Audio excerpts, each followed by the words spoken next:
Peekaboo, Vault Thief! Viewers, comment on the stream and tell us how you want the Vault Thief to die. The moderator stand by.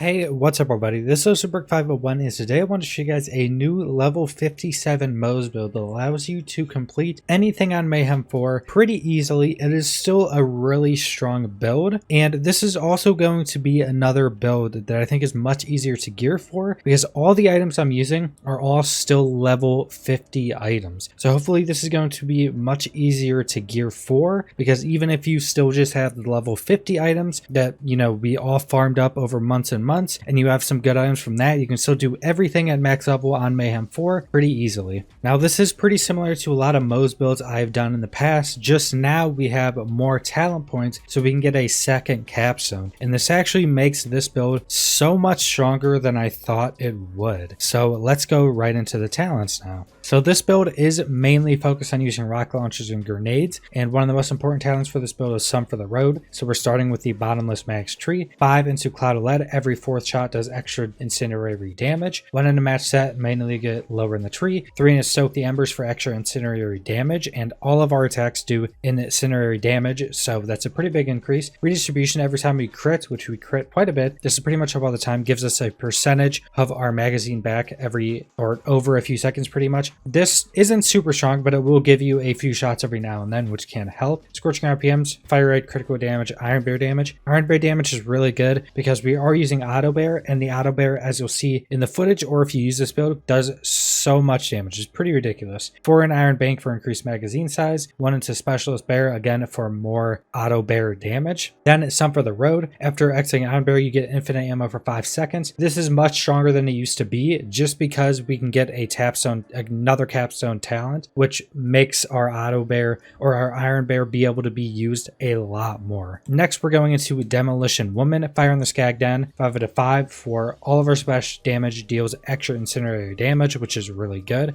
Grizzled, which we only do 2 into this because you really don't need more, but kill skill, whenever you kill something, your extra skill cooldown is reduced with diminishing returns. Means of Destruction, 3 into that. All your splash damage can give you ammo in your weapon back and grenades back. Also, your Auto Bear does count towards this with the weapons we are using, so it will actually give you a lot of ammo back. 1 in Tor Cross Promotion has a chance to double your splash damage radius, mainly to get lower in the tree. Our stuff pretty much hits everything anyway. Pull Lily Pin, your grenades can now crit, which is also a pretty big damage increase. Then Auto Bear, this is pretty much the only use you get out of your Iron Bear besides getting other buffs, and this does so much damage. You're not actually in your Iron Bear to use it, but you are getting a ton of damage from Auto Bear. 5 in a Vampire, which are pretty much your grenades, and your Iron Bear will heal you when they deal damage to things. Explosive Punctuation, whenever you deal splash damage, your extra skill cooldown rate is briefly increased. This is pretty much up all the time, so again, getting our Iron Bear back every time we need it to constantly re-get that infinite ammo. Then this is what makes this build so much stronger now, and what makes us be able to do everything on Mayhem 4 easily with level 50 items, because Short Fuse, whenever Moze deals gun damage, there's a chance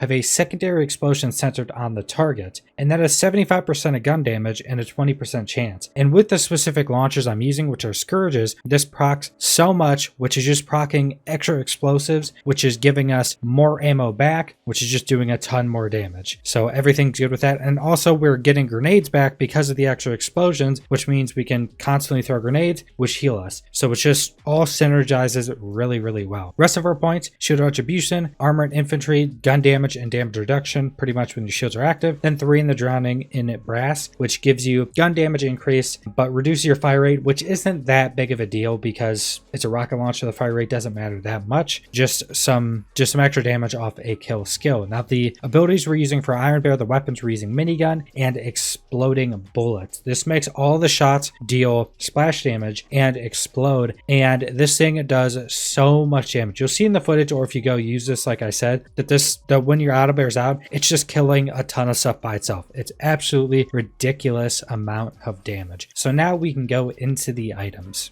Now, like I said, I want this to be another build that is much easier to obtain, so you can still do stuff at level 57 and still do everything on Mayhem 4. And I'm using pretty much all the same items I'm using that I made with in multiple videos at level 50. These are all level 50 scourges. These are best rolled scourges because they have the best anointed on them. And then I'm using all level 50 items. We do have a lot of really high rolled items, but what's super good about this is since we're level 57, 57 items are clearly going to be much better. And even if you compare this anointed scourge to a normal level 57 scourge, the normal level 57 has 7,900 damage on this one, and these anointed scourges are 4,000 to like 4,200 damage. So just that amount of damage is pretty much going to make up for the anointed on these if you just get a normal scourge. And then you're going to even be stronger if you get just level 57 items. So pretty much all of that makes this really strong as a build because you don't need the best items at level 57. Or if you still have all the good items that have the good anointed rolls, you can still just use your 50 item. And I will be doing more builds, another build like this for every class that's much easier. And then we're going to go into the builds that, you know, has all the good level 57 stuff. So like I said, scourges with the best anointed, which is when you leave Iron Barrier, you get 160% increased splash damage. Pretty much I just have every scourge. Mainly for non-boss fights, I use the corrosive one because the artifact we're using is the flesh melter, which stacks up increased corrosive damage when killing things, pretty much negating the need to change any other element, because when this is fully stacked, it's doing more damage than say switching to shock would be if you're against shields. You're just going to do more damage with the corrosive launcher anyway. Now for the shield, you're just going to want to take your shield a transformer or recharger, and then you want the anointed after exiting Iron Bear, gain 75% increased shields and health for 25 seconds. And even if you don't have this good anointed, if you get a level 57 say transformer, you're going to be a lot tankier than this one most of the time. So you're still going to be pretty good. You're still going to be almost as tanky as with this anointed. Now for the grenade, the cloning maddening tracker is incredibly strong. If you don't have level 57 one of these and you have a level 51, use the 50 till you get a 57 of this roll. This grenade is still the best grenade in the game for Moze by far, just because it splits into so many different grenades and then all blow up. And just get on action skill end, gain whatever elemental damage you can get on it. That will be pretty good. You don't get the on action skill end a ton, like it's not up all the time, but you do still get it quite a bit. Now for the class mod, it's the Baby Boomer class mod, which is not a legendary one, so it's probably harder to get, but this is the only one that rolls immune to destruction. You want to get +3 on that, which is the highest roll, which is our ammo regen. Now you don't actually need this as much, and I'm testing around doing some builds without using this because with short fuse, like I went over, we have so many more explosions going on that we're getting a lot more procs immune to destruction. So you may not need this, and if you're feeling like you're not getting ammo back like you need it, try to get one of these, try to get a good roll of immune to destruction on it. And that's pretty much the entirety of the build. The items are pretty easy, scourges, and then the things I went over. Now it's pretty hard, or some of these items are rare, but it's pretty simple, the items you need for the build. So that's the entirety of the build. Subscribe if you want to see more Borderlands 3 videos. Leave a like if you liked the video. Leave a comment down below what you guys think about this build,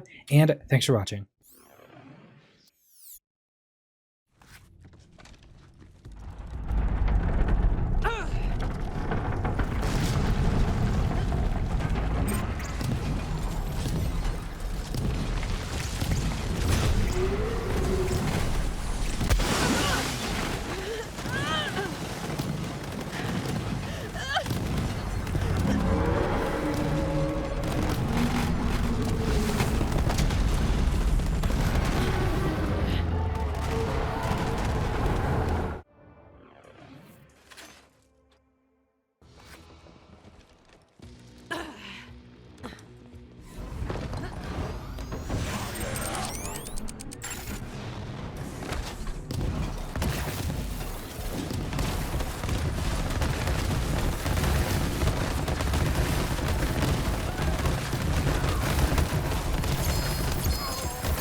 empty!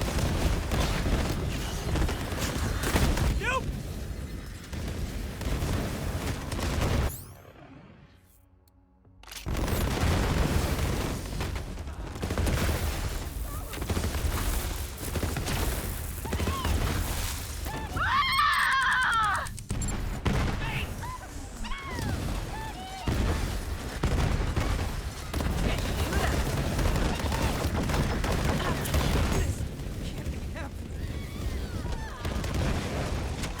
Maya?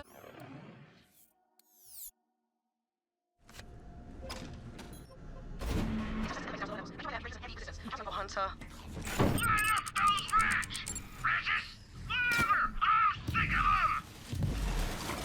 I love my big old bear! I'm on a freaking roll!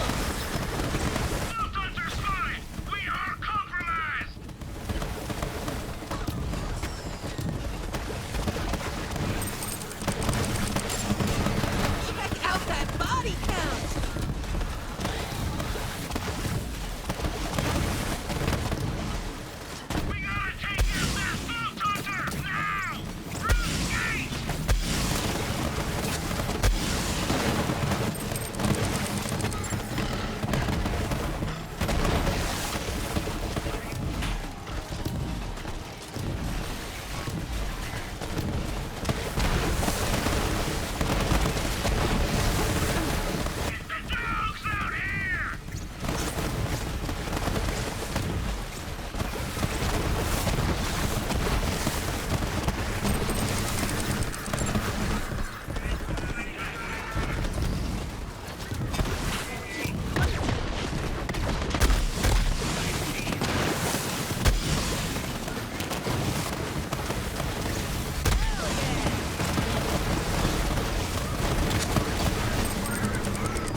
with your mech tech, Maliwan.